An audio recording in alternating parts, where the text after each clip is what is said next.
Hello everyone. Tonight, we'll be wandering the marble streets of ancient Rome, but not as a senator or a philosopher, or even a humble baker with a clay oven and a cranky wife. No, tonight, we are going to follow the footsteps of someone history mostly tried to forget. Someone who built the world, cleaned the floors, served the wine, and rarely got their name written down. A Roman slave. Now, before we get too deep into this dimly lit corridor of history, please take a moment to like the video and subscribe if you like my content. Your support truly means a lot to me. Also, let me know in the comments where you're tuning in from and what time it is for you. I'm genuinely interested in knowing who is joining us from around the world. Now get comfortable, maybe lie back, let your limbs grow heavy like cooling wax, and let the soft murmur of a long-lost world settle around you. You're not going anywhere except backward in time, slowly, sleepily, and with no obligations except to listen. Rome, as you may have heard, was a place of grand things. It had roads that lasted longer than some countries, aqueducts that ran like veins through the empire's body, emperors who believed they were gods and sometimes had the hairstyles to prove it. But behind all this grandeur, beneath the sandals of the generals, under the sandals of the senators, and probably crushed under a few amphorae of fish sauce, were the slaves. Enslaved men, women, and children. Not just a handful. By some estimates, a third of Rome's population at its height were slaves. That's right. Every third person owned by someone else. And slavery in Rome? It wasn't rare. It wasn't questioned. It wasn't even considered especially cruel, at least not by the Romans, whose standards for cruelty were set somewhere around, does it involve lions? People were captured in wars, kidnapped by pirates, or born into slavery. And once you were in, getting out was a bit like trying to retire from being the family mule. Technically possible, but not especially common, and usually only after years of relentless service. You could be anything as a Roman slave: a field laborer, a cook, a scribe, a cleaner, a gladiator, a nursemaid, a bath attendant, a person who followed rich people around just to whisper them reminders of how great they were. And all of this could happen in the same day, depending on your master's whims. Some slaves were considered valuable, even treasured. Others were considered replaceable. Many were punished brutally for minor mistakes, or simply to make a point. You could be worked to death, sold for profit, or tossed into the arena for someone else's entertainment. And through it all, you had no legal personhood. You were property. But we're not here to get angry. That's not the point of this slow, strange little journey. We're here to step into someone else's sandals, or lack thereof, and gently drift through a life almost nobody ever thought to write down. Because history remembers emperors, but it forgets the boy who brushed their robes. So now, let the firelight dim. Let the hum of the aqueduct fade. We're going to wake up in a small, dark room, tucked beneath the house of a wealthy Roman. It's early, very early, and we are about to begin our day, not with a yawn, but with the sound of someone else's needs echoing down the hallway. Your day does not begin when you choose. It begins when your master decides it should. You stretch, quietly. No creaky joints, no heavy sighs. There's no privacy, not even in your own exhaustion. The room is cramped, filled with the breathing of others still asleep. But you know better than to wait for them. You were told last night to bring warm water before sunrise. If you're late, there will be questions. Not the curious kind, the punishing kind. You slip out of your sleeping space, barely more than a blanket on a stone floor, and into the narrow corridor. The house above you is still, but not for long. You can already feel the day starting. Somewhere, a rooster crows. Somewhere else, another slave is already carrying laundry to the courtyard. You are just one among many. Countless silent figures, drifting like shadows behind the marble columns. This was Rome. This was ordinary. A city where the wealthiest lived in stunning villas with mosaic floors and elaborate banquets. And just below them, often literally below them, lived those who made all of it possible. Scrubbing floors that weren't their own, preparing food they wouldn't taste, dressing children who might one day own them. You don't own anything.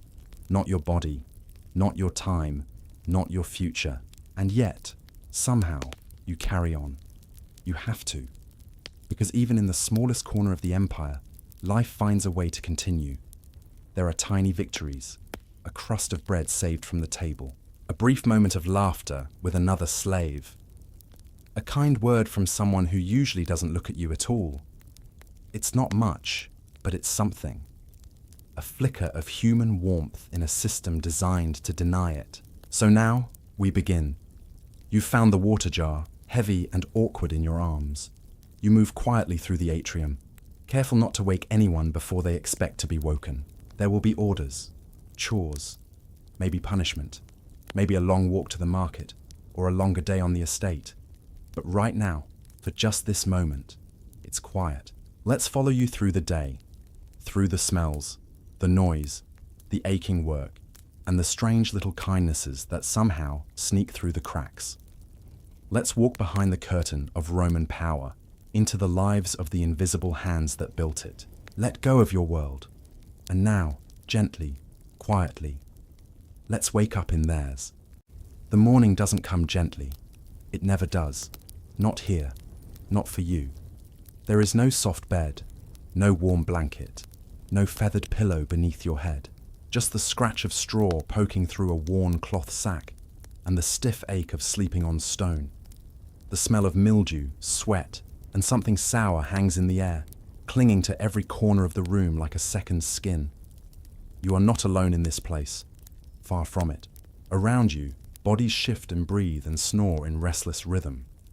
The space is cramped, airless, and silent, except for the faint rustle of limbs and the occasional muffled cough. This is where you sleep. Or more accurately, where you lie still until the day drags you upright again. There's no window to speak of, just a slit in the wall that lets in a thread of blue-grey light, enough to tell you it's not night anymore. Not quite dawn either. But that doesn't matter. You don't wake by sunlight. You wake by duty. You shift your weight, slowly, carefully, so as not to disturb the others too much. But even that's difficult. The bedding, if you can call it that, is thin, rough, and shared. And not shared romantically. Shared out of necessity. There's always someone pressed against your back, someone else's elbow near your ribs. Lice are a fact of life here. You scratch absently, knowing the little creatures have likely made a kingdom out of your scalp. There's no ointment, no vinegar rinse, no pity. Just an occasional scrape with a comb, if you're lucky, or the blunt end of someone's knife. You sit up and blink slowly in the dimness. There's a dull weight in your stomach, not from food, but the lack of it. Hunger is always there, like an old dog that never leaves your side. You've learned not to talk about it. Everyone's hungry. Everyone is waiting for the thin porridge that may or may not come. And even if it does, it'll be watery, cold, and ladled without kindness. Eating isn't pleasure.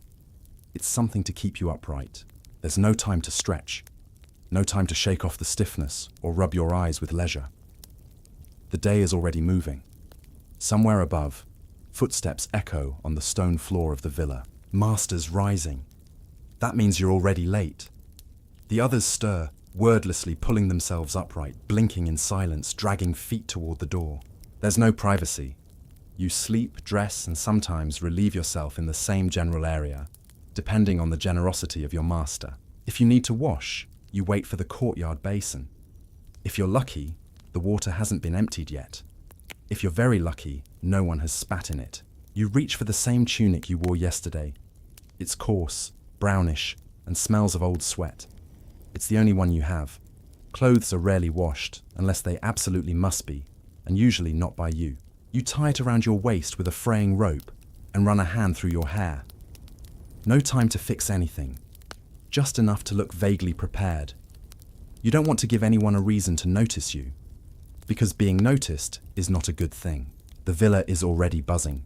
You hear a sharp voice call from the kitchen courtyard. Someone's late to stoke the morning fire. Another shout, a clatter, then the unmistakable sound of a slap. You flinch instinctively. It's not you this time, but it easily could have been. One mistake, one slow movement, 1 second too long tying your sandals, and you'll find yourself on the receiving end of a switch, or worse. You scurry into the light and feel the chill of the morning air on your bare feet. The courtyard tiles are cold and slick with dew. A young girl, maybe 10, maybe 12, is already bent over a bucket, scrubbing it clean for breakfast preparation. Her fingers are red and raw, and she doesn't look up when you pass. You know her. She arrived with a shipment of slaves last month, taken from somewhere east of the sea. Doesn't speak much Latin yet. That makes her an easy target. You've seen her get hit for not understanding commands, for spilling things, for existing. She's not crying anymore, which is probably a bad sign. The kitchen smells of smoke and wet ash. The cook is already shouting about broken amphorae and dirty knives. You head for your first task, whatever it might be today. Sweeping the atrium, fetching water from the well, grinding grain, tending the coals. You never know until the orders come, and they always come. There's no pause, no moment to catch your breath. You move like your feet remember where to go before your brain catches up. Everything you do must be quick, quiet, and precise. You are here to help, not to be helped. You are here to serve, not to be seen. Your back bends, your hands work, your head bows. There are some days when the master doesn't even acknowledge your presence. He'll walk past you like you're part of the wall, or the floor, or the smoke from the fire. Other days, he will suddenly remember you exist and that he owns you. And that might mean extra work, or sudden accusations, or punishment handed out not because you failed, but because he's in a bad mood and you happen to breathe in the wrong direction. And still, you carry on. Sometimes, in those strange few minutes between duties, you steal a glance at the sky. It's blue today, clear. The birds are circling above the rooftops. The sun is warm on the stone tiles. If you stand in just the right spot in the atrium, the light catches on the mosaic floor and you can almost pretend you are free. But only almost, because the chores never end. The demands never stop. You know there will be more. You know the shouting is coming. You know that somewhere in the storeroom someone has broken a jar, and someone else will be blamed. Maybe it'll be you. This is how every day begins. Not with joy, not with hope, not even with resignation. Just with motion. You move because you must. You work because you have to. And you endure because there's no alternative. There is no escape plan. No distant dream of a better life. Just a quiet despair that sinks into your bones like the cold does into stone. But still, you go on. One task at a time. One breath at a time. Until night comes again. And the straw. And the lice and the crowded dark welcome you back with open, indifferent arms. And the next day, it starts all over again. The day unfolds without fanfare, without change, without a single moment that feels like your own. Once the first task is done, perhaps it was hauling firewood to the kitchen or wiping down the mosaic floor, you don't get a rest. You simply move on to the next thing, always the next thing. Because life in the villa doesn't run on clock towers or written schedules. It runs on the unspoken command that nothing must ever be out of place, and someone must always be ensuring that. That someone, more often than not, is you. You move quietly through the echoing halls of the house. Your feet learn to avoid the creaky tiles. Your breath slows in the presence of the master. Your eyes rarely meet anyone else's. You are trained, not through lessons, but through repetition and fear. Absolute obedience isn't expected, it's demanded. The moment you show hesitation or the smallest suggestion of defiance, even in posture or tone, the villa will remind you of your place, and it has many ways to do so. You pass through the atrium, where sunlight pours through the open ceiling and dances off the water of the impluvium. It's a beautiful space, decorated with painted columns and floral mosaics. You've scrubbed that floor so many times you could trace the petals with your eyes closed. But it's not yours to admire. You are the one who keeps it spotless, not the one who gets to enjoy its beauty. Then you hear them, the master's family. Laughter floats in from the peristyle where they are enjoying breakfast. You can smell warm bread, honey, dates, the hint of spiced wine. Their voices are light, casual, unconcerned. The lady of the house gestures with a jeweled hand. Her bracelets chime softly as she reaches for another fig. Her youngest son, no older than 10, demands more honey and tosses his half-eaten bread to the floor when he doesn't get it fast enough. You step forward silently, pick up the dropped food, and retreat without making eye contact. The boy doesn't look at you. He's already on to his next indulgent whim. His mother doesn't speak to you either. You are there, and yet you are not. You are the silent machinery behind the rhythm of their comfort. The chair was set by your hands. The pitcher was filled by you. The fresh linen towels folded and waiting in their rooms. That was you too. They don't thank you. No one thanks you. That would imply that your work is a choice, or that your presence is a favor. It is not. You return to the kitchen to fetch more water, and on your way, another servant hisses your name. A cloth has gone missing. The stew is boiling over. Someone forgot to clean the oil lamp. Doesn't matter if it was your job. You're close by, and your hands are free, so now it's yours to fix. You don't argue. You nod, you move, you resolve. There's always something that needs doing. Floors to sweep, ashes to dispose of, wool to card, beds to shake out, garments to brush, shoes to mend. You care for the master's children, but never speak unless spoken to. You walk past the master's wife without your gaze lingering. Even your silence has to be careful.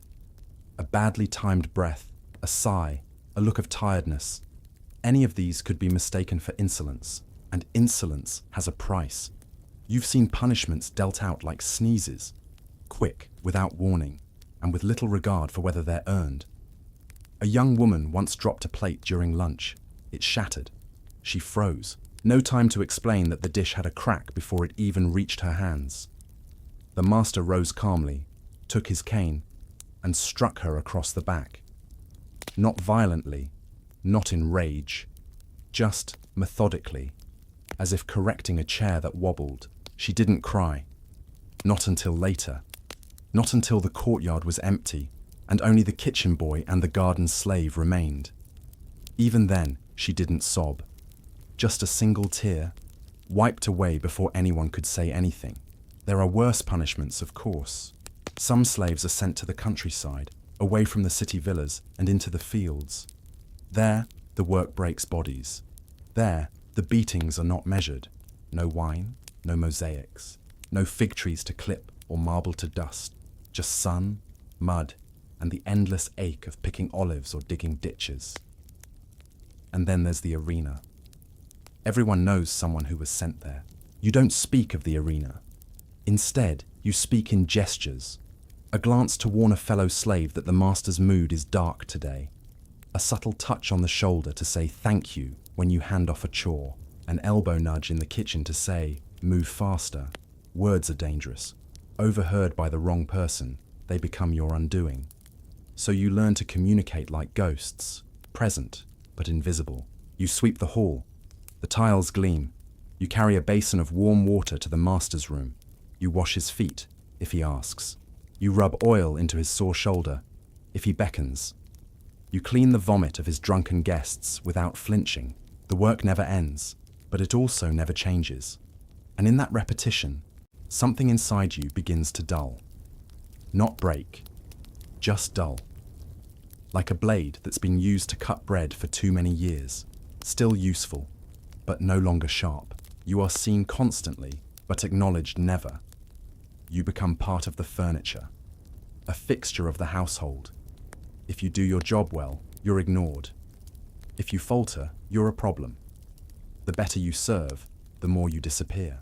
And yet sometimes, just sometimes, you remember who you were before. A flicker of a name that wasn't shouted across a courtyard. A lullaby your mother once hummed in a different language, from a different land. A memory of sun on your face, not like it is now, filtered through Villastone and duty, but freely felt, on your terms. Those thoughts don't last, they can't. You're interrupted by a summons. Someone needs the bath refilled, someone needs a rug beaten, someone dropped a goblet, and as always, you go. Because the work never ends, and neither, it seems, do you. The sun has barely crested the hills, but the field is already breathing heat. There's no cool morning mist, no gentle dew clinging to the wild grass, just dry dust, and a wind that feels like it's already come from the mouth of an oven. You rise from a pile of straw inside a granary, or perhaps a low stone shed with one narrow window and 20 other bodies sharing your space. The air is thick with sweat, mildew, and the size of sore muscles. No one talks. Talking takes energy. And today, like every day, you'll need every shred of it just to survive. You are a farm slave, and your world is dirt. It clings to your skin. It gets in your teeth. It settles behind your eyes. Your tunic is stiff with salt from yesterday's sweat, and your feet, cracked, calloused, caked in filth, slip into worn sandals, if you're lucky enough to still have them. Most days you work barefoot, feeling every stone, every thorn, every sharp shell in the dust, like a reminder. You are property, and property doesn't complain.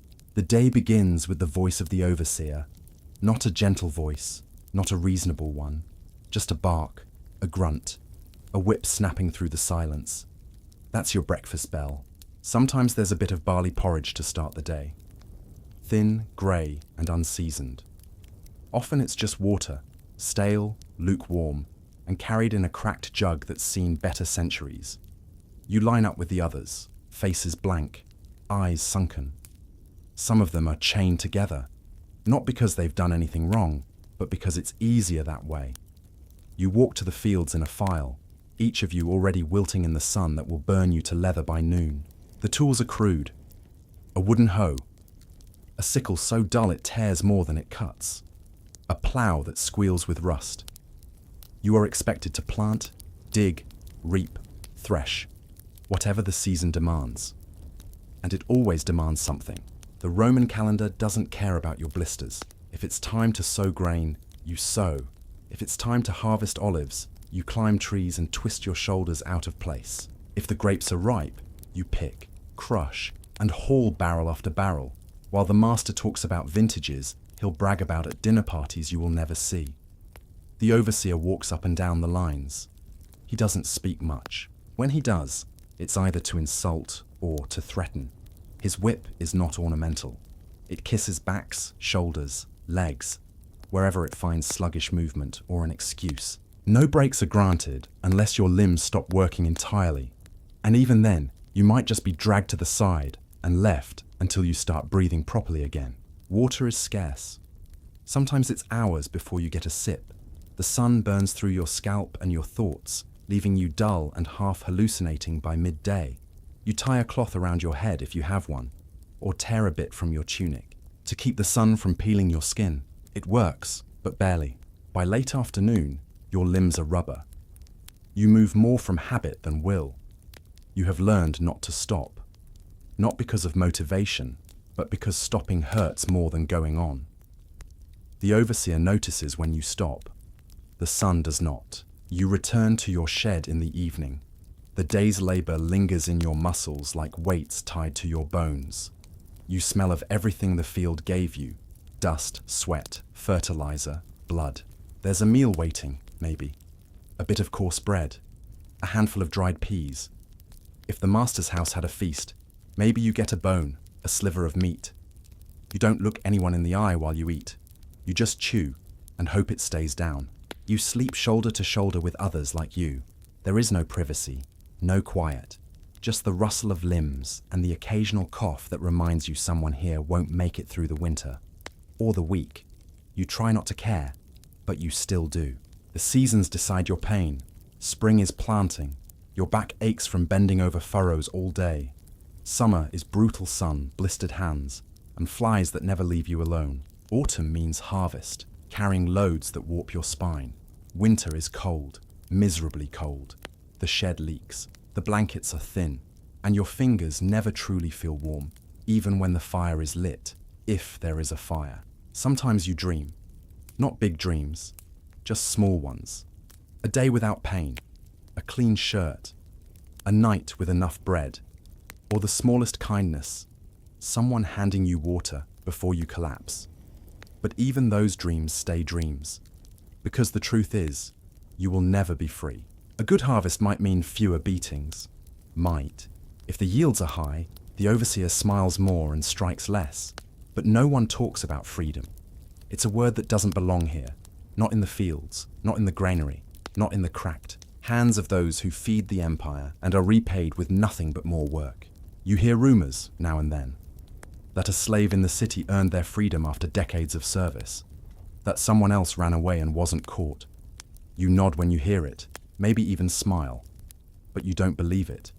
Not really. Not anymore. Still, you get up again the next day. Not because you have hope, but because there is no other choice. You are a Roman farm slave, and the empire runs on your silence. The city wakes before the sun. You can hear it even before your eyes open.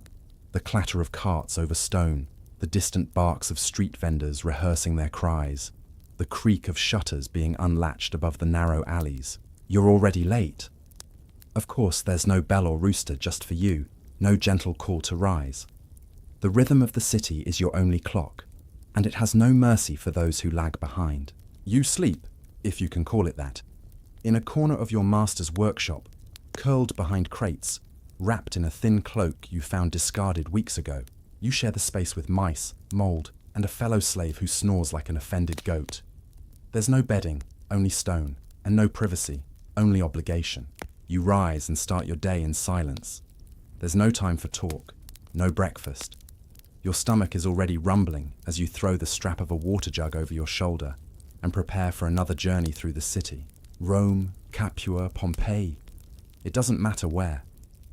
The cities all share the same pulse, the same hungry breath, the same streets paved in noise and heat, and things you'll never be allowed to touch. Your task today, carry water, or maybe haul refuse, or run errands from one end of the city to the other. Errands so banal your master doesn't even remember them 5 minutes later. But you will, because if you forget, you suffer. If you're too slow, you suffer. If someone else interrupts you and you lose the thread, yes, again, you suffer. You step into the alley, blinking at the early light. The buildings are packed close together, so the sun slices down like a blade between them. The air smells of olive oil, sweat, and something sour wafting from a butcher's stall, already buzzing with flies. Your bare feet slap the stone, already sore from yesterday's errands. You wince when you step on something sharp, a nail, a fishbone. You don't stop to check. There's no time. You keep moving. The street is a living thing, loud, pushy, unpredictable. Free citizens brush past you without looking. One elbows you in the ribs as he shouts to a friend across the way. Another shoves past, robes trailing through whatever the donkeys have, left behind. You don't get to complain. You don't even get to react. A slave who talks back is a slave who bleeds. Vendors yell prices in one ear. A crowd gathers around a philosopher, debating the nature of the soul in the other. You dodge a cart, nearly lose your jug to a child darting by, and step aside just in time to avoid a street performer spinning knives. No one sees you. You are functionally invisible, which, at times, is a blessing, but mostly, it's a curse. If something happens to you, few will notice. Fewer still will care. As you walk, you pass temples. Marble columns gleaming, incense drifting from within, statues gazing down with blank divinity. You don't go in. Those gods aren't for you. The temple steps are for citizens, for the pious with money to spare, for those who can afford to make offerings. You are not one of them. You walk past, head down, jug pressing into your spine, trying not to trip on the hem of a senator's robe or the wheel of a chariot you're not fast enough to avoid. And all around you, everywhere, is wealth. Shops filled with spices from the East, silks from Egypt, wines so sweet they're practically nectar, villas with fountains you'd be beaten for touching, slaves like you dusting the statues inside. But those are house slaves. At least they have shade, have. Your errand takes you to the Subura, the tangled, noisy heart of the city. It's crowded, always. A chaotic maze of markets, workshops, and screaming children. You deliver a message, then another. Someone changes the instructions midway through, and you must retrace your steps. The message is trivial. A favorite fig seller is out of stock, and your master wants a substitute. You walked 4 miles for that. Along the way, a passing man sneers at your face, says you look like you're sulking. You bow and move faster, hiding the grimace that's become second nature. Another man throws a half-eaten roll at a stray dog. It hits you. You're not the intended target, but no one apologizes. The dog gets a meal, you get ants on your tunic. Hours pass. Your shoulders ache from the weight of the jug. Your feet are bleeding. The sun has crested overhead and begun to bake the stone beneath you until it radiates back into your bones. There's no relief. You're not allowed to stop, sit, or even lean unless given permission, which you aren't. When you return to your master's door, finally, you're not greeted. You're not thanked. He snatches the jug without a glance and turns away. You hear him complain about the temperature of the water. You were supposed to get it from the cistern, not the well. Of course, he didn't tell you that. It doesn't matter. He's annoyed. You'll be punished later. For now, more errands. Later, you're made to sweep the atrium. You wipe the mosaic floor, each tile more valuable than your entire life. You trace the outline of dolphins, of warriors, of mythological heroes, all carefully arranged by artisans, none of whom will remember you. If you touch one with dirty hands, it's a beating. If you work too slowly, a curse. And if you make the mistake of sighing audibly, it might be the last straw. Your place in the city is absolute and unmoving. You carry water, messages, garbage, blame. You live surrounded by marvels, aqueducts, baths, villas, palaces, but not one belongs to you. You pass by bakeries where you're not allowed to buy bread. You walk under frescoes you're forbidden to admire. Your labor keeps the city running, but the city does not know your name. You are not part of Rome. You are underneath it, and the street doesn't care how tired you are. There's another errand, another path, another whisper of dust on your feet that will carry your name away before anyone even bothers to ask it. Some slaves, though still very much enslaved, lived lives that looked slightly different from the ones spent bent under the weight of water jugs or blistering sun in distant fields. These were the skilled slaves, trained bakers, scribes, builders, blacksmiths, cooks, artisans, even accountants. Not because they chose these professions, of course, but because someone else saw value in their hands or their minds and decided to extract every drop of use from them. Perhaps your story begins in a bakery. You were purchased young, maybe from a war-torn province, or perhaps you were born into slavery in the back of a Roman shop. At some point, someone realized you had steady hands and patience. So you were taught to knead dough, to stoke the fires of a domed oven, to coax crust from flour and heat with the practiced rhythm of a trained artisan. You rise earlier than most in the neighborhood. The bakery must be hot before the city even yawns awake.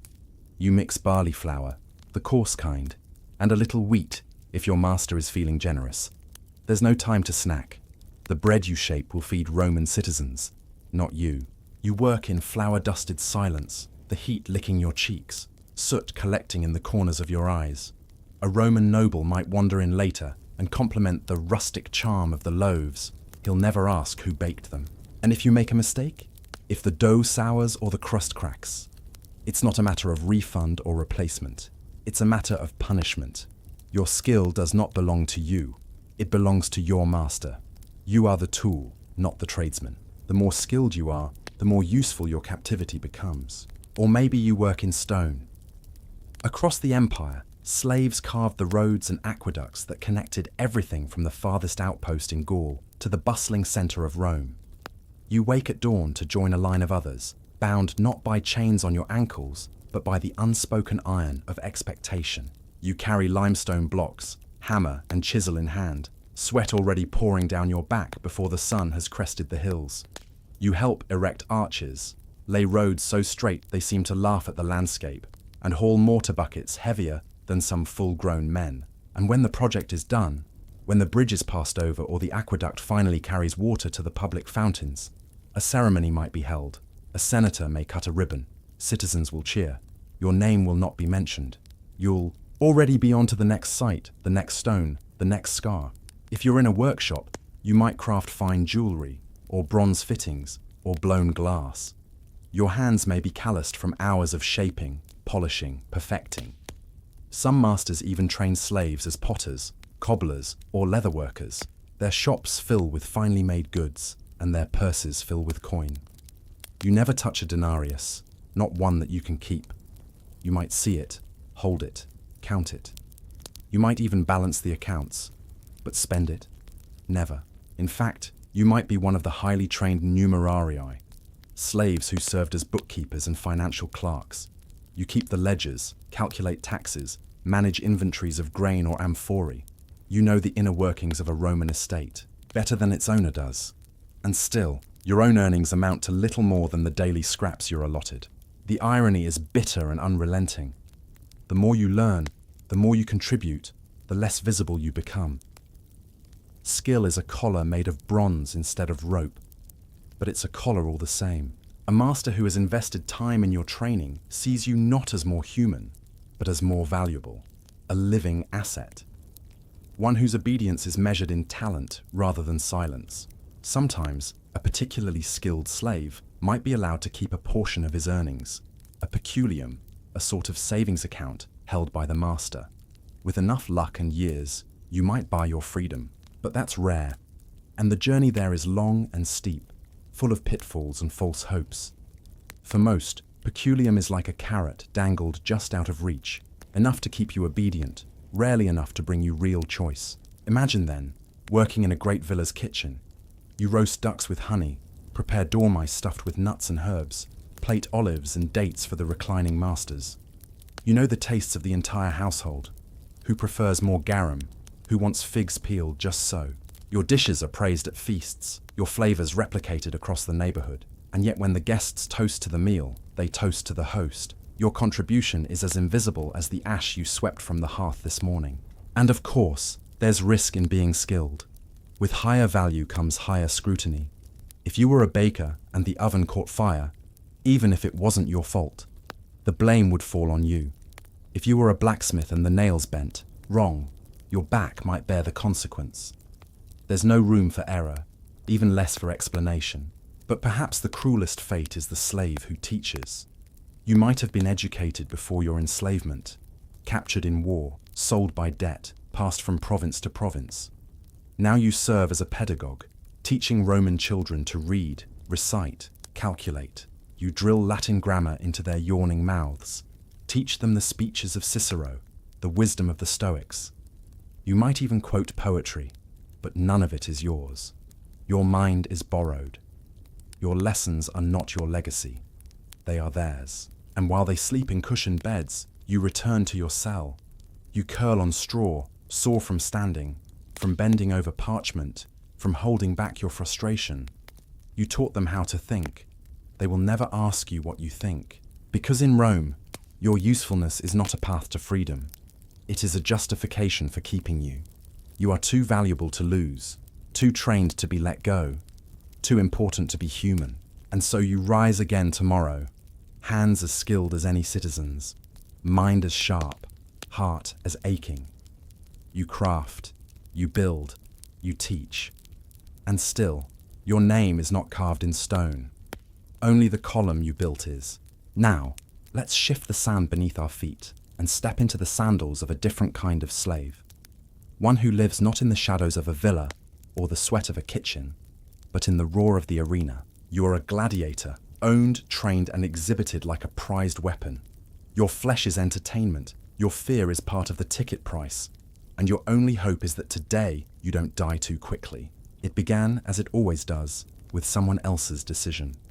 Maybe you were captured in war, dragged across the Mediterranean in chains, and sold to a lanista, a gladiator trainer, who saw potential in your shoulders, your stance, or simply your youth.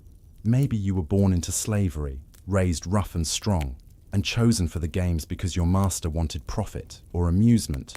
Or maybe you were a criminal, sentenced to the arena instead of a cell.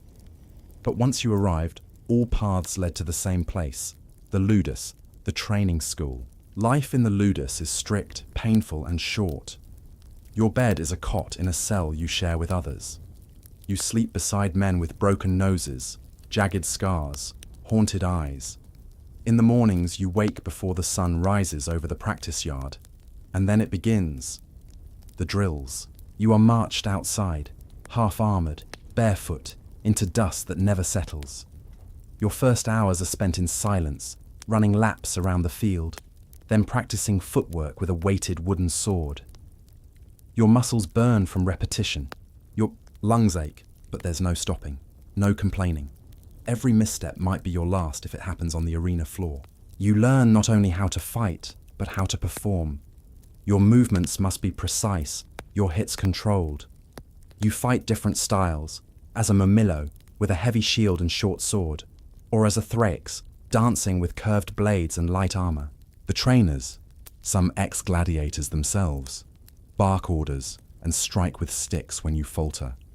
The goal isn't just survival, it's spectacle. You must bleed with flair, die with dignity, win with cruelty. But even that is a privilege. Not all gladiators are created equal. Some, especially those with noble blood or renowned strength, are fed better, given lighter chores, housed in cleaner quarters. You are just another body to be sharpened, shown off, and spent. There's a myth, popular among Romans who enjoy the games from the comfort of a shaded seat, that gladiators are adored, almost envied, and it's true in a twisted way. Some gladiators become famous, their names whispered in the streets, scratched onto walls, etched into pottery. Some women, even noble ones, dream of gladiators. Their muscles, their danger, their distance from dull society. But fame doesn't free you. If anything, it traps you deeper. The more well-known you become, the more valuable you are to your lanista. You're a walking investment. They won't risk letting you go. They might parade you around, feed you a little better, give you better armor, but only because your death would now cost more. And then, eventually, the day comes. You are summoned for a match. The morning of a fight is unlike any other. The ludus is tense, quiet in a way that feels loud. You oil your body not for pleasure, but for display. The gleam of your muscles under the sun is part of the show. Your armor is checked, not too heavy, just enough to prolong the suspense. You eat a small meal if you can stomach it, knowing it might be your last. Some pray, some joke, some go quiet and stare into the dust. You are led to the arena. It could be the great Colosseum in Rome or a smaller amphitheater in a provincial town. The sand is fresh, clean, a blank canvas for blood. You wait beneath the arena floor, hearing the rumble of the crowd above. Children, senators, merchants, all have gathered, sun-drenched and shouting, eager to see death close enough to feel heroic about it. They sip watered wine, they laugh, they bet. Then, the gate creaks open. You step into blinding sunlight, the sound of the crowd crashing over you like a wave. Your opponent stands across the sand. Maybe you've trained with him before. Maybe he's from another ludus, another province. Maybe he's more afraid than you are. Or maybe not. There is no score, no referee, no points to tally. There is only pain, exhaustion, and the hope that you fall well, fall beautifully, or don't fall at all. The fight begins. It's fast, brutal, instinctual. You hear nothing but your breath and the hiss of weapons. You feel the thud of impact through your shield, the sting of a glancing blow. The crowd roars when someone bleeds. They chant names, not yours. Yours is forgotten, mispronounced, or replaced by a nickname. If you win, you might be spared. You might even earn a rudis, a wooden sword that signifies freedom, but only after many fights. Most gladiators die before that day ever comes.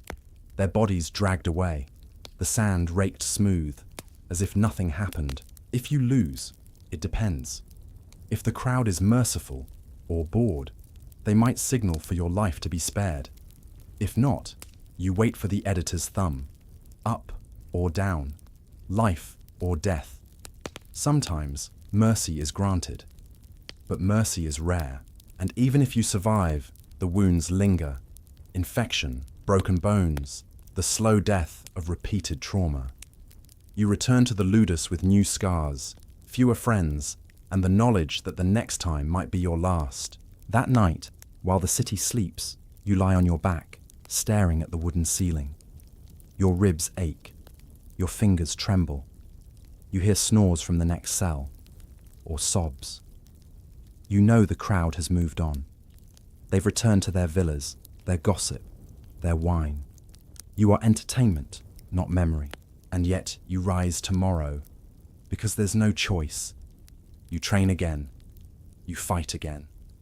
You hope, somehow, that your skill, your pain, your silence will earn something more than a cheer. But even if they cheer your name, they will never know you. And in the end, you are not a hero. You are not free. You are just one more name lost beneath the roar. In the Roman Empire, punishment wasn't just a response. It was a ritual, a message, a performance of power written directly onto flesh. And for a slave, punishment wasn't a possibility. It was a certainty. Sooner or later, it would find you. It might arrive as a shout, as a sudden blow, or as a long, cruel ceremony. But it would come. And the waiting was often worse than the act itself. You live your life beneath a constant, low hum of tension. You speak carefully. You move silently. You avoid eye contact unless required. Because the line between obedience and offense is always shifting, and you're never told when it moves. One day you clear the atrium too slowly, the next you speak too quickly, or someone else breaks a vase and you're simply the closest body, and then the punishment begins. Whipping is the most common. It is not a punishment of last resort, but of routine. A leather lash across your back, shoulders, or legs, sometimes in the public courtyard, sometimes behind kitchen walls, sometimes down in the cellar where no one hears. The whip might be knotted. It might have bits of bone or metal sewn into the ends. One lash isn't the end. It's the beginning. They'll give you 5, 10, 20.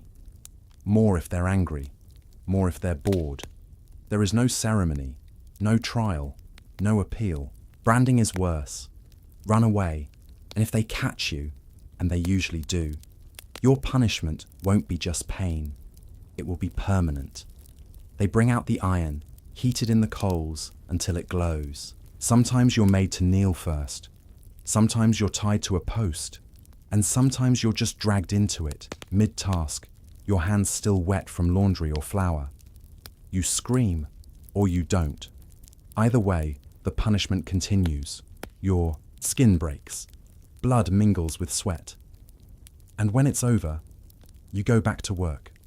Slower, stiffer, but expected to continue as if nothing happened. The letters burned into your forehead. FUG, fugitive.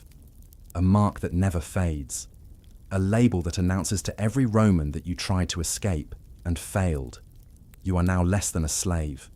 You are damaged goods. Even those who haven't run know the brand. They've seen it. They've smelled the skin burning. Some bear it from old lives. Others fear it every time their eyes drift too long toward the gates or their hands pause while sweeping near an open door. For the gravest offenses, the punishments darken further. A slave who raises a hand against their master might be crucified, not just killed, displayed. Nailed to wood along a road or outside the villa wall.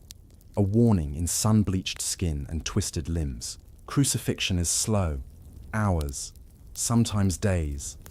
There are no last words, just last breaths, each one more desperate than the last.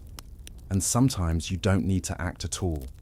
You simply need to be present. If a master is murdered, even by someone else, Roman law allows for all the household slaves to be executed.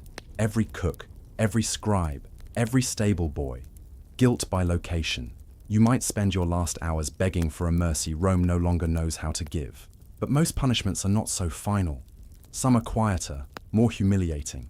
You may be stripped and paraded through the street, forced to kneel while insults are shouted, locked in stocks, exposed to weather and insects and jeering children. Others are designed not to scar the body, but the soul. A cut in your food, a removal from favored duties, an isolation that makes the walls of your world feel smaller than ever. And always, the knowledge that you cannot protest, because protest is disobedience, and disobedience is punishment. A circle without end, a weight without relief. Even masters who consider themselves kind still beat, still brand, still punish. Because to own a person is to believe they are yours to correct, to hurt, to modify like a flawed piece of furniture or a stubborn mule. And in Rome, this isn't questioned. It is reinforced by law, by culture, by religion. Philosophers write essays on the virtues of discipline. Poets joke about lazy slaves, and even the gods, they say, value order, the kind you can enforce with a rod, so you learn to listen harder. You sleep with one eye half open. You anticipate every command, every change in mood. You iron your master's tunic before he asks. You sweep the steps twice. You never speak unless spoken to. You swallow pain before it reaches your face. Because the cost of a misstep is never just a bruise. It's the snap of leather, the hiss of the brand, the loss of what little dignity remains.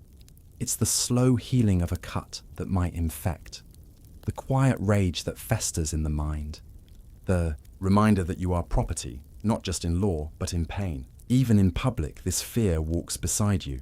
In the market, you are watched. If you look too long at anything, a fig, a necklace, a passing citizen, someone might assume you're thinking of theft. You might be accused. You might be punished. And even if no one accuses you, you still walk as if they might. Because in Rome, a slave must always appear guilty of nothing and prepared for anything. You see the stocks outside the forum, a place where wayward slaves are tied for public amusement. A sign hung around their necks. Spilled wine on a senator. Insulted a guest. Ran without leave. People pass by and laugh. Some throw food, others spit. The punishment is not just pain. It is theatre. A reminder to all who see that the line between control and chaos is thin and must be enforced not only by law, but by spectacle. So every morning you rise, not just to work, but to endure. You cook meals knowing a wrong spice could earn a cuff. You clean armor knowing a smudge could spark a tantrum. You light lamps, polish sandals, feed animals, all while counting breaths between blows that may or may not come. And you never forget that punishment doesn't need a reason. It only needs a mood. So you whisper prayers not to gods. They seem far too Roman, but to silence, to invisibility, to the hope that today your mistakes are small, that your hands are steady, that your name is not called. Because in the empire of roads and marble, where senators debate and poets sing, the life of a slave is measured not in achievements but in survival. And to survive here, you must be quieter than fear, faster than anger, and smaller than pain. Every single day, hope, in the life of a Roman slave, is a fragile, flickering thing. It doesn't announce itself loudly. It whispers, low, careful, like the rustle of sandals at dawn. And for some, that whisper carries a single word, with weight enough to bend a lifetime. Manumission. Manumission, the legal granting of freedom to a slave, was rare, but not unheard of. In fact, it was one of the few escape routes available. And unlike rebellion or flight, it didn't end in branding or crucifixion. If you were lucky, very lucky, your master might free you. Maybe you were loyal. Maybe you were clever. Maybe you saved a child from a fire or brought in a good harvest. Or maybe you just lived long enough to wear them down. Whatever the reason, some masters, often the more practical than the more kind, found use in freeing a slave, not for generosity, but for efficiency. A freed slave, a libertus or liberta, could still be tied to the household, bound by loyalty, expectation, and social obligation. You might still work for them, still run errands, still call them patronus and offer services in return for protection. But now, technically, you belong to yourself. Earning your freedom while your master still lived was trickier. You might negotiate, offer to buy your freedom by saving coin from tips, secret jobs, or gifts, assuming you were allowed to keep money at all. Some masters included manumission in their wills, a parting gesture of thanks or penance. Upon my death, let so-and-so be free. It sounds noble, but often the freed slave was left with nothing but their name, no property, no money, just legal recognition, and a world suddenly too big, too cold, and too confusing to navigate alone. Sometimes a master would permit a slave to operate as a semi-independent artisan, taking a portion of earnings. And if you could scrape together enough, slowly, painfully, coin by coin, you might buy your release. But Roman law was a maze. To be freed properly, there had to be witnesses, a formal declaration, often a magistrate's presence. If done incorrectly, it didn't count. You were still a slave, despite the ceremony. Worse, if anyone disputed it, another heir, a jealous rival, your status could be revoked. And there you'd be, freedom tasted, then yanked away like a meal seen but never served. Even successful manumission came with limitations. You weren't a citizen, not entirely. You couldn't hold public office. You couldn't marry into certain families. You couldn't command soldiers. And your children, while they might be full citizens, would always carry the shadow of your past, born from someone who was once owned. It followed you, in jokes, in records, in the way certain doors stayed shut no matter how many papers you carried. The dream of freedom was never clean. It was a door that opened into a narrower hallway, a better life, yes, but still shaped by the walls that used to contain you. Some freed slaves became quite successful. They opened shops, ran businesses, bought homes. A few even owned slaves of their own, perpetuating the very cycle they had escaped. A grim irony. But in Rome, status mattered more than philosophy. Most, however, simply found themselves struggling. You now had to pay rent, buy food, dress appropriately, pay taxes, make your own way in a society that still didn't see you as fully human. You could be mocked, exploited, or even assaulted, and defending yourself wasn't always possible. Because the law might be on your side technically, but in practice, old habits die hard. Still, there was power in walking the streets without fear of being struck, in choosing your own hours, in saying no, even if only once in a while, in wearing a freedman's cap, the pileus, and knowing that however slight your freedom, it was yours. The dream lived in small things. A quiet cup of wine on your own stoop, the sound of coins that you didn't have to hand over, the ability to keep a dog, or visit a bath, or watch a play without permission. It wasn't grandeur, it was dignity. It was time. Time that you could call your own. But the past never vanished. Your back still ached where it had been whipped. You still flinched at sudden footsteps behind you. You still whispered in crowded rooms, unsure of your volume. Because when you live your entire life under threat, freedom doesn't erase fear, it just dulls it into something manageable. And even free, many remained grateful to their former masters, or dependent on them, or fearful of crossing them. Patronage bound you, social debts curled around you like invisible chains. Your name changed, often to reflect your patron's family, but you remembered the old one, the one called across courtyards, bellowed down cellars, etched into wax tablets alongside duties and punishments. And so, even in freedom, the slave remained, quieter, dignified, but never fully gone. Sometimes, freedmen gathered together, forming little communities, helping each other navigate their new world. They shared tips, contacts, warnings. They told their children to be better, to rise higher, and sometimes they did. A son of a freedman might grow to be a merchant, or a magistrate, or, in the rarest of cases, a senator. It was a flicker of change in an empire built on stasis. But for most, manumission wasn't about legacy or ambition. It was about breath. A day without punishment. A meal without command. A bed that was chosen, not assigned. And in the quiet corners of the city, behind bakeries, inside workshops, beneath shaded stoops, former slaves whispered stories of the days before, of the cellars, the chains, the lashes. They whispered not to remember, but to release, to say, I lived, I made it out, the scars remained. Of course they did, but so did the steps, one after another, across the stone-paved roads of a city that had once owned them.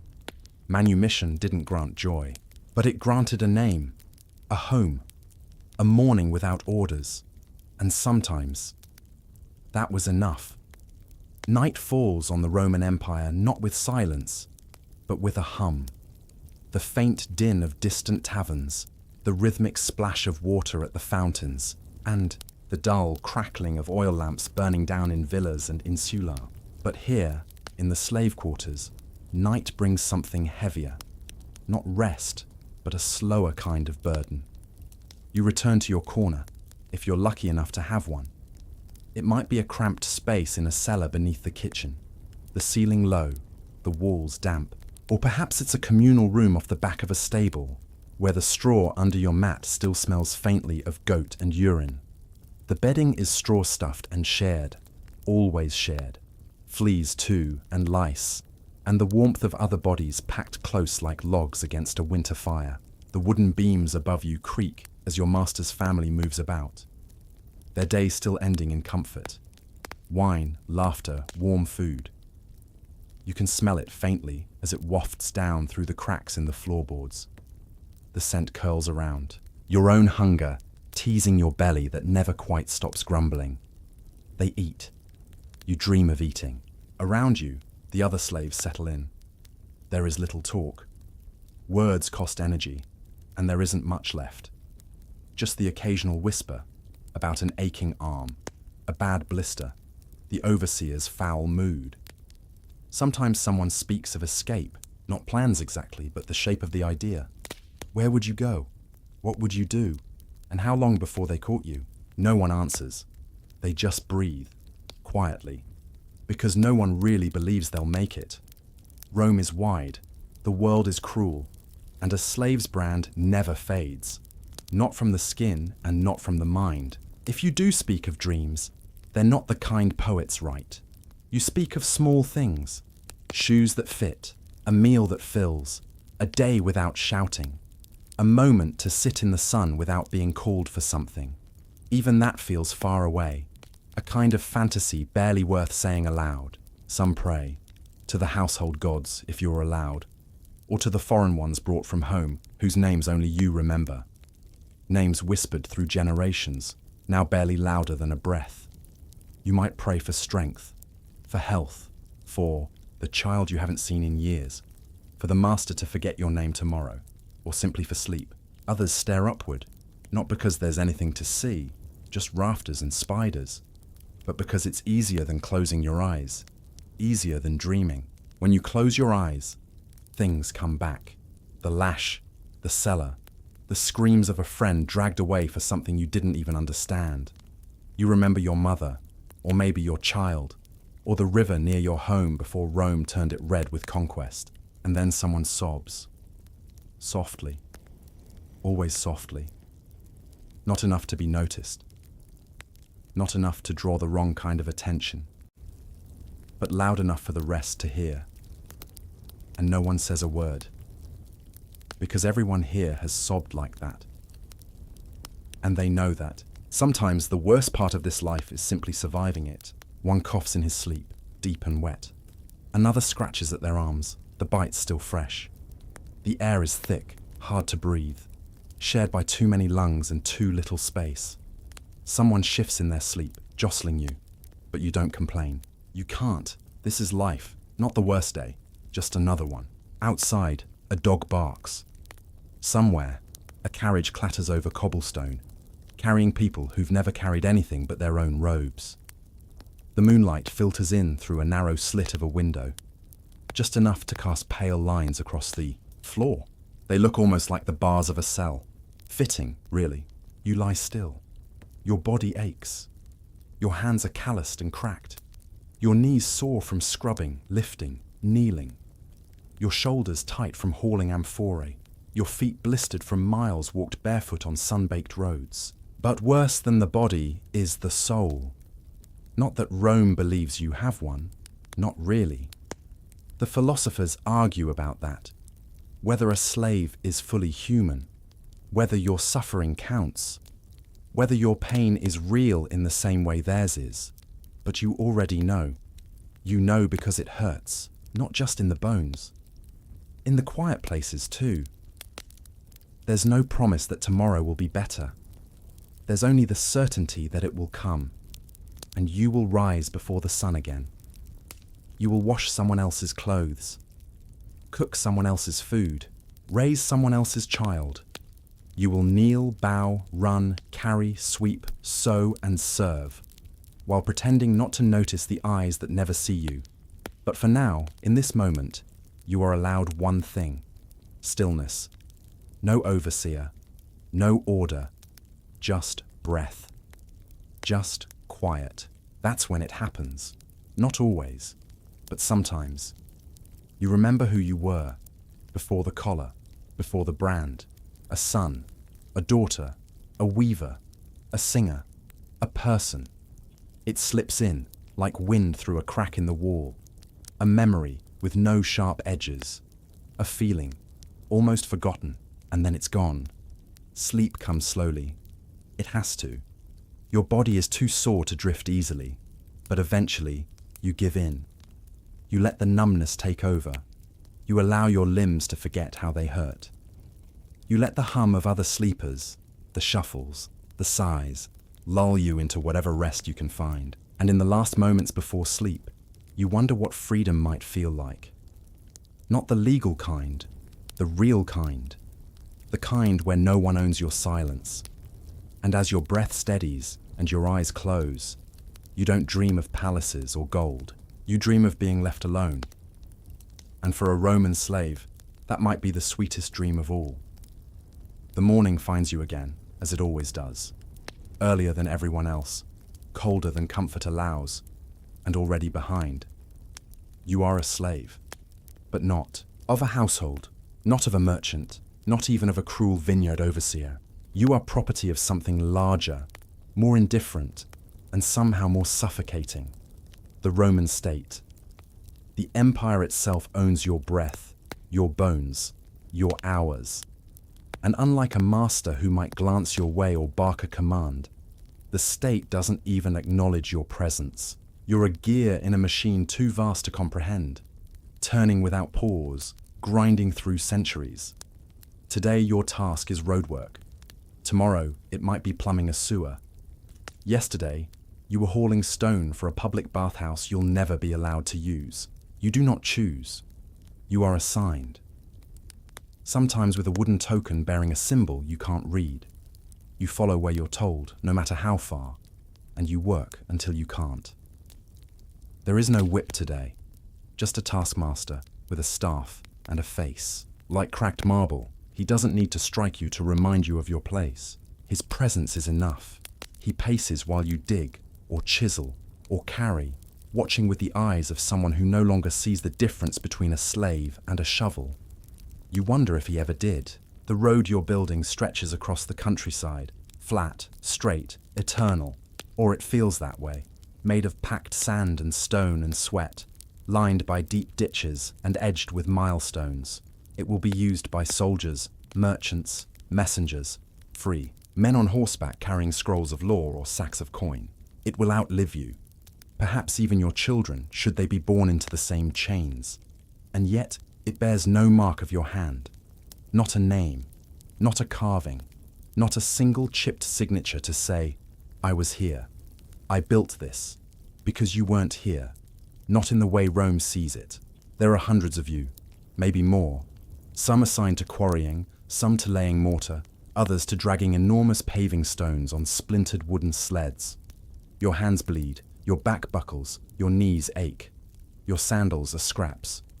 Your tunic is damp with sweat before the sun even clears the hills, and the road grows longer. Sometimes the work shifts. You're sent into the Cloaca Maxima, the great sewer of Rome.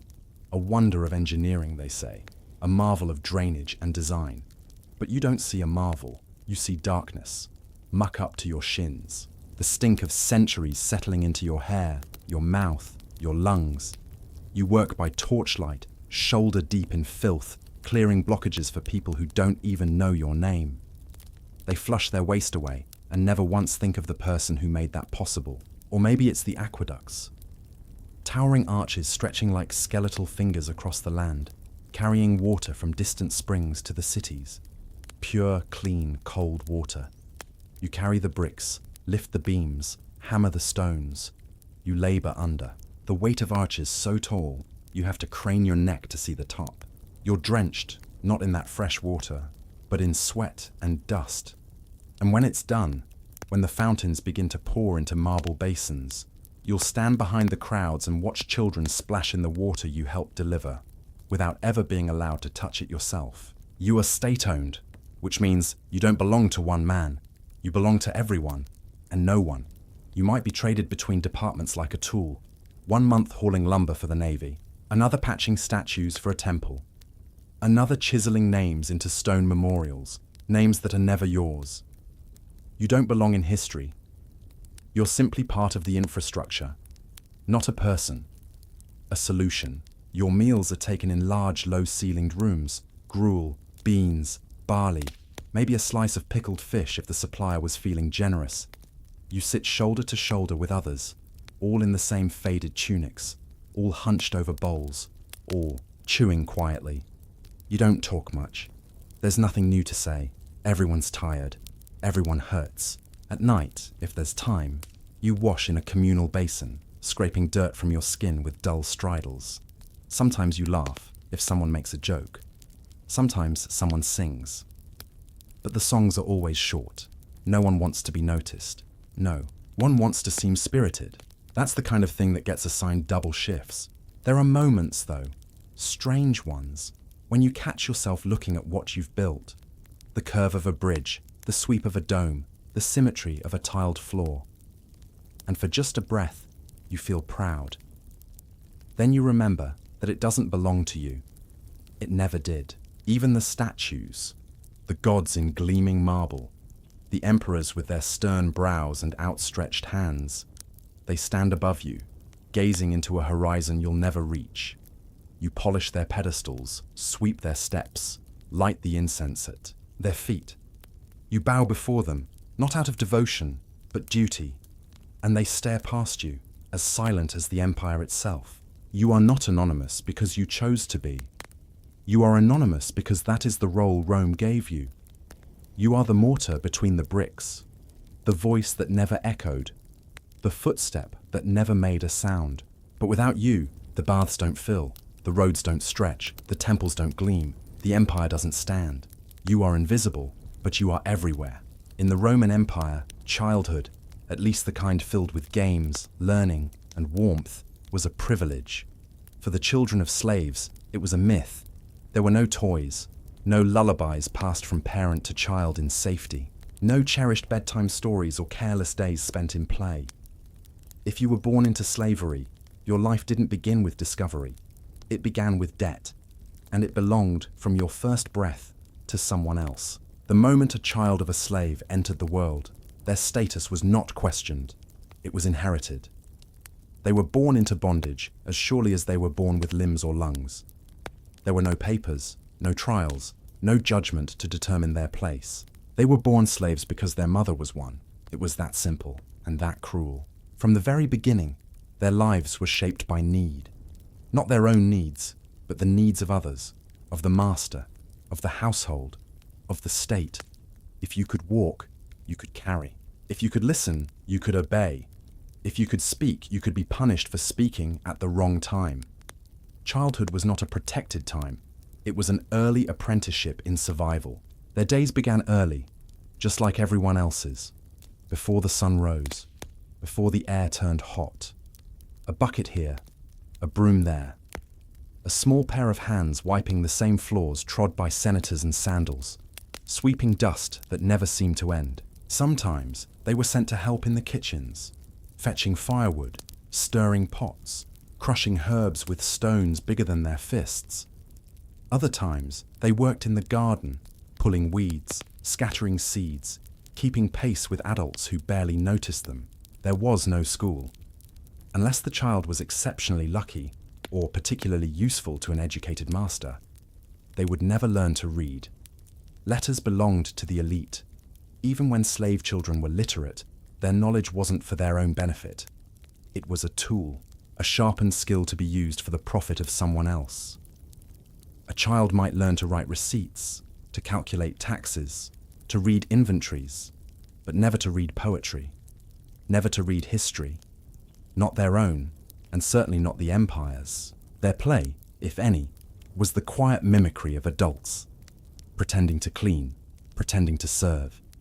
There were no carved wooden animals, no painted figurines, no balls or hoops or chalked-out games in the dust.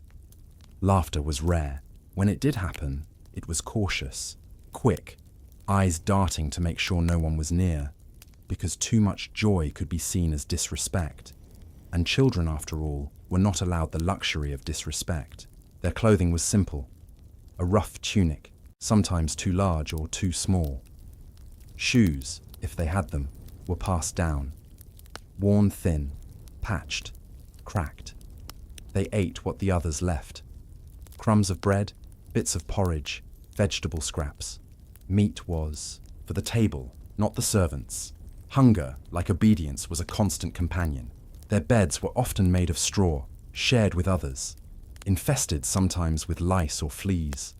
They curled up next to siblings or other children, their small bodies pressed together for warmth. In the quiet moments before sleep, they whispered to each other in low voices, trading dreams they barely understood. A field without fences, a mother who didn't cry, a house where the door was always open. But even dreams could be dangerous, so they kept them short. Mothers tried to protect them. Of course they did. But there was only so much a slave mother could do. She couldn't stop the labor. She couldn't stop the punishments. She couldn't stop the separation. A child might be sold, given as a gift, assigned to another household, never to be seen again. Love was a risk. Family was fragile. You held your child close, but never too close, because one day you might have to let go, and you'd be given no choice in the matter. Discipline began early. A child could be struck for breaking a bowl, or for being too slow, or for looking in the wrong direction. The rules were vague, the expectations shifting, but the consequences were real. A slap, a whipping, a week of silence and bread crusts, and above all, the lesson, do not be noticed. Some children learned it fast. They walked softly, lowered their eyes, kept their hands folded and their words few. They became like shadows, useful, silent, present, but not felt. You could see it in their posture, the way they flinched at loud voices, the way they stood near the wall, waiting to be called and never daring to speak unless told. A few were bolder, or too young to know better. They sang to themselves while sweeping, or chased each other behind the kitchen when they thought no one was looking. But they learned. The correction was always swift. Play was a privilege, and they had none. The empire, in its polished stone and glittering mosaics, rarely recorded these children. They appear only in the margins of history, in the inventories of estates, in the legal scrolls that list them as property, alongside oxen and plows. Sometimes, not even by name, just a count. 1 boy, 2 girls, ages unknown. But they were there. They poured wine they would never taste. They stood guard at doors they could never pass through. They held towels for bathers, carried messages, fetched water from fountains they weren't allowed to drink from. They did all of this, not because they chose it, but because they were born into it. Their joy, when it existed, was quiet. The warmth of a stolen moment. A fig dropped and not noticed. A master's child who shared a smile instead of a slap. A cool breeze at the end of a long, hot day. These were the treasures they carried. And always, always, the ache of growing up too fast. Of losing wonder before gaining wisdom. Of learning that in Rome, the world could be enormous, and you could be entirely unseen within it. For slave children, the empire wasn't a place of roads and riches. It was a place of duties, of shadows, of silence, and childhood, what little of it they had, was gone before it ever truly began. In the Roman Empire, where the chains of slavery clinked louder than most voices, resistance was rare, dangerous, and often quiet. There were no safe rebellions, no speeches made in public squares, no chants echoing through the forum. If you were enslaved, even thinking of disobedience was a risk, and acting on it could cost you everything. But that didn't mean resistance didn't exist. It happened in the smallest of ways.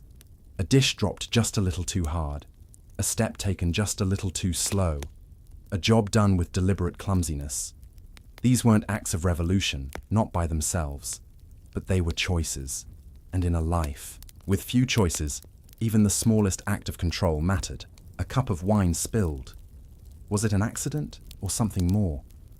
Bread stolen from the master's table, a crime surely, but also a quiet, whispered declaration. I will feed myself, even if I'm not allowed to. A tool hidden, a message passed, a rest taken when backs were turned. These were not victories, not in the grand sense, but they were moments of selfhood, however fleeting. Moments when a person in chains reminded themselves, and the world, if only for a breath, that they still had a will, that they still had a mind of their own. Escape was the boldest act of resistance, and the most dangerous. A runaway slave risked everything. If caught, the punishment was swift and brutal, branding on the forehead with the letters FUG, short for fugitivus, fugitive. Sometimes the punishment was death, sometimes something worse, and yet many tried. Some fled into the forests, hoping to disappear. Others vanished into the chaos of the cities, blending in among the poor and the desperate. A few made it, most didn't. The empire had bounty hunters, patrols, rewards for informants, walls and guards and laws. Rome was not kind to those who ran, but the desire to run, that could never be chained. The most famous of all slave revolts was led by Spartacus, a gladiator, a warrior, a slave who turned the tools of his oppression into weapons of war. He and tens of thousands of others rose up against Rome in 73 BCE, turning their backs on the arena and marching toward freedom. For 2 years they fought. They burned estates, defeated Roman legions, struck fear into the heart of an empire that had grown too confident in its cruelty. Spartacus wasn't fighting for land or power.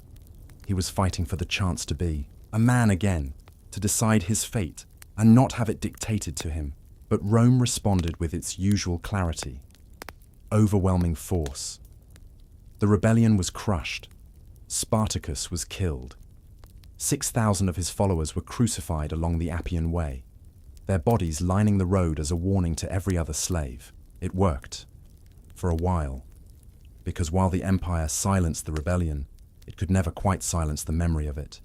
Spartacus became a legend.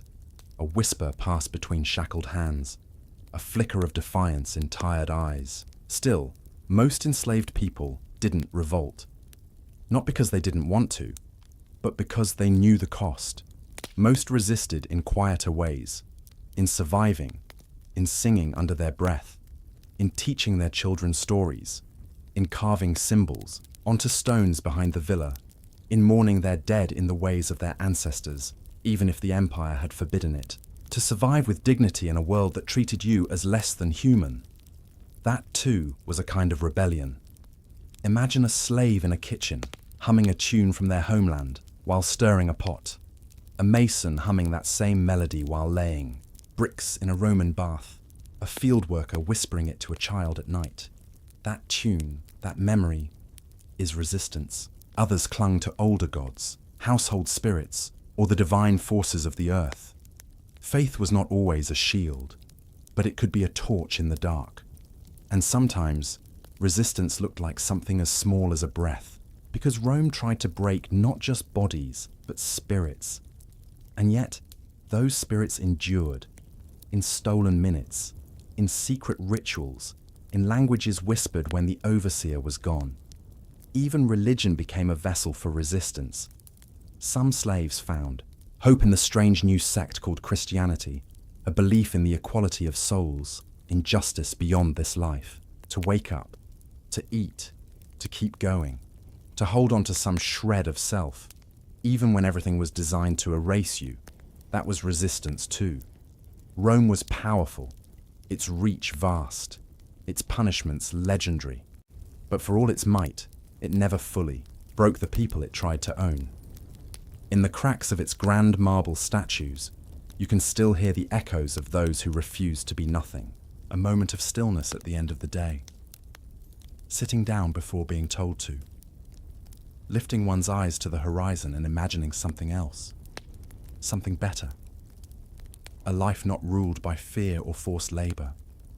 In a world where your name was never written down, where your labor built cities and temples, but your face was forgotten.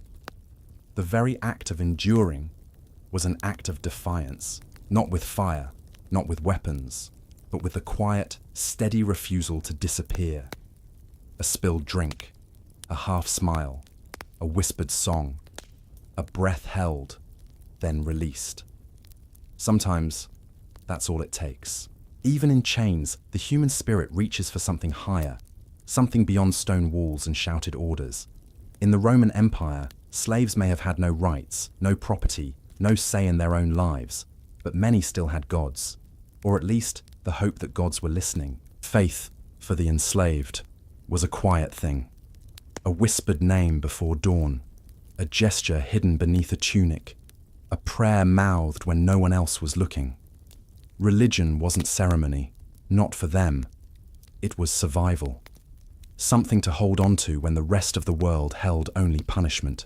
Most Roman households had lararia, little shrines to the household gods, the lares, penates, and genius of the family. Slaves tended these shrines, lighting lamps, offering food, keeping the rituals alive. But these weren't their gods. These were the gods of their masters, guardians of wealth, legacy, and power. Still, in those moments of tending the flames, maybe some slaves whispered their own names, their own hopes, into the fire. Others clung to older, stranger gods, deities from their homelands, brought across the sea in chains, just like them. These gods didn't live in Roman temples. They lived in memory, in stories passed between beds of straw, in lullabies sung to children who would never be free. An Egyptian slave might whisper to Isis, mother of magic. A Syrian might pray to Atargatis. A captured Celt might mutter an old forest god's name before sunrise. Their prayers were not in Latin. They were in the lost languages of far-off villages, mouthed in the dark where no Roman would hear. And some turned to the new god, the strange one, the one who spoke of forgiveness and heaven, who walked among fishermen and slaves, and who died nailed to a wooden cross. Christianity, in its earliest years, spread quietly, and many of its earliest followers were enslaved. Because in the teachings of this new faith, there was something radical, something that didn't exist anywhere else in Rome. The idea that slaves and masters were equal in the eyes of God, that a soul could not be owned, that suffering could be sacred, that the last would be first. Secret gatherings, coded symbols, fish drawn in dust, bread broken quietly behind closed doors. These weren't grand rituals, they were lifelines, acts of courage, and sometimes they were punishable by death. But what is faith if not the belief in something unseen, something better? Not all believed. Some gave up on gods entirely. After all, how could a just God allow this? Allow the beatings, the hunger, the grief? How could the gods sit in their temples of gold while children were born in chains, while blood soaked the arena floor? And so, for many, faith was replaced with silence. Not rebellion, not rejection, just a stillness, a shrug of the soul, a prayer once whispered, now withheld. Not because they didn't believe, but because they couldn't bear the silence anymore. Imagine a slave standing alone by a fountain at dusk, watching the sunset over tiled roofs and marble columns. Their back aches, their feet bleed. They've said their prayers every day, for years, and nothing changes. The master's children still laugh. The overseer still shouts. The chains still clink. In that moment, maybe they stop praying, and maybe the wind is the only thing that answers. Yet, even this, even silence, is a kind of prayer, a lament, a testimony. The ancients knew that prayers weren't always answered. Sometimes they were just echoes. Sometimes they were the last thing a person had left to give. Others believed in ghosts. spirits of the dead who lingered in the places they died, friends who didn't survive the voyage, children who passed too young, lovers lost to sickness or violence. Maybe they stayed. Maybe they listened when the gods didn't. And then there were dreams. And the gods? Who knows? Maybe they listened. Maybe they wept. Or maybe they looked away. Some slaves found strange comfort in fate, in the idea that all lives are threads woven by the fates, and that even pain has its place. That suffering was not senseless, just assigned. It didn't make it easier, but it gave it meaning, or tried to. In dreams, you could fly. In dreams, you could eat without fear. In dreams, you could walk into a temple and speak to a god face to face. No chains, no master, just you and the divine. And when you woke, when the cold reality returned, maybe you still carried a piece of that dream with you, just enough to get through the day. Faith wasn't the same for everyone. For some, it was ritual. For others, resistance.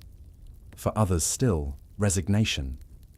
But it lived in the cracks of Roman stone, in the candle flicker, in the low chant of a name almost forgotten, and in the eyes of the enslaved, looking up at the same stars as emperors and generals. There was a quiet, unshakable truth. The gods may have played favorites, but the prayers of the shackled still rose. Not all were answered, but all were real. And sometimes, when the wind blew just right through the olive trees, and the night was quiet and kind, it felt, just for a moment, like someone was listening. You wouldn't last. Not a day. Not an hour, maybe. Not in the dust and chains, under the eyes of masters who never learned your name. Not with the cracked heels, the blistered hands, the gnawing hunger, and the constant fear that today might be the day your voice slips, your hand falters, your back gives out. You wouldn't last, but they did. They woke before the sun, slept after it set, and never once knew a day of rest that wasn't forced by fever or injury. They hauled bricks for temples they couldn't enter, cooked feasts they never tasted, raised children who might be sold, or simply lost. They built the roads, cleaned the baths, drained the sewers, and turned the gears of a mighty empire that never wrote their names. You wouldn't last, but they did. They sang lullabies between punishments. They whispered jokes in languages their owners couldn't understand. They clutched charms, offered crumbs to household gods, and watched the sky for omens. Rome, as we know it, was not just marble and mosaics. It was sweat. It was sorrow. It was the quiet, unseen endurance of the enslaved. Beneath every triumphal arch was a back bowed under burden. Behind every general's statue, 100 nameless hands that stitched, scrubbed, lifted, cooked, bled. And when those hands stilled, when their work was done, there were no monuments, only silence. They survived by inches. They endured by habit. They found moments of beauty in candlelight, in shared bread, in the hush of night, when no one was watching, when they could just be. Some resisted. Some escaped. Most didn't. But even that, even staying alive, was a kind of rebellion, a refusal to vanish, a way to say, I am still here, when everything else in the world said they weren't. Their stories weren't carved in marble, but their labor was, in the stones of roads that still stretch across continents, in aqueducts that still stand, in the faded paint of ancient kitchens and the worn ruts of 10,000 sandaled footsteps. Their work remains, even if their names do not. And now, it's quiet. No footsteps, no whips, no shouting, no chains, just oil lamps flickering, just wind across a tiled roof, just silence. You're not in that world. You're not hauling water, or dodging blows, or biting your tongue for fear of punishment. You're safe, warm, free. You don't need to carry anything now. You can let go. So let the oil lamps dim. Let the footsteps fade. Let the heat and the hunger and the fear belong to history. Close your eyes. Breathe deep. You've walked the streets of Rome as a slave, seen what they saw, felt a whisper of their pain. And now you can rest. You are not forgotten, they whisper. You are not alone. And the past can sleep while you do too.